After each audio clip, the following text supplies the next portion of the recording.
Bonjour Prissy. Bonjour Annie. Bonne fête maman. Merci, à toi aussi. Alors, tu as eu un enfant très jeune. Est-ce que ça a été ta volonté? Non, je dirais non. Mais c'est une volonté aujourd'hui que j'assume et je bénis Dieu pour ça. Voilà. C'est pas quelque chose qu'on choisit parce qu'on est encore enfant quand on est chez ses parents.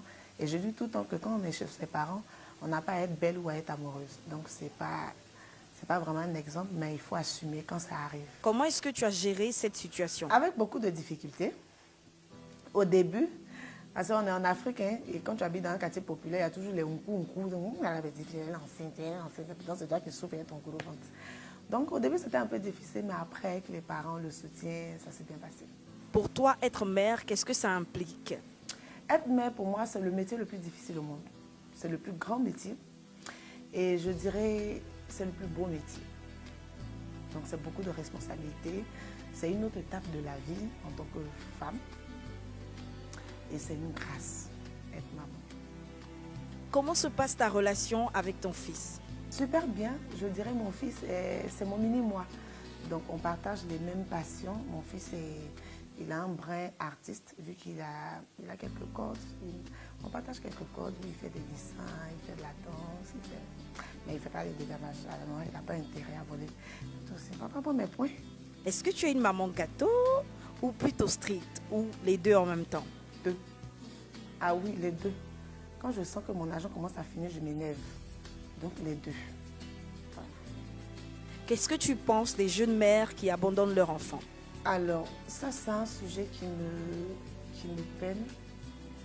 Mais en même temps, ce que j'ai envie de dire, pas à ces jeunes filles, mais à toutes ces personnes autour de ces jeunes filles-là, c'est de beaucoup les soutenir, de beaucoup prier, que de critiquer.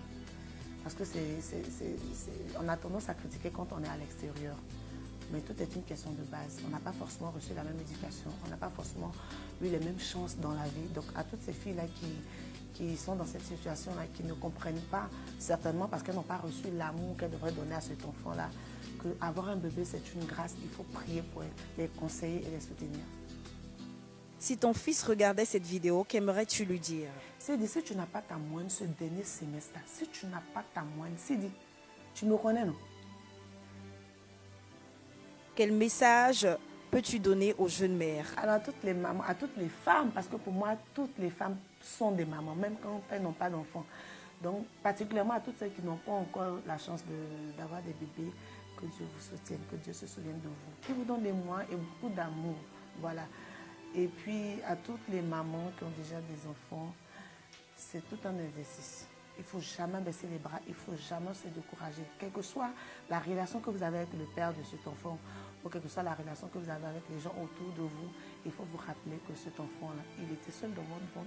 Donc vous connaissez, vous êtes les seules personnes à avoir senti ce plaisir et en même temps cette douleur-là. Donc vous êtes les premières responsables de ces bébés. Il faut prendre vos responsabilités. C'est fini. On m'a bien vu. C'est maman. Je lui serai toujours fidèle. Mon Dieu.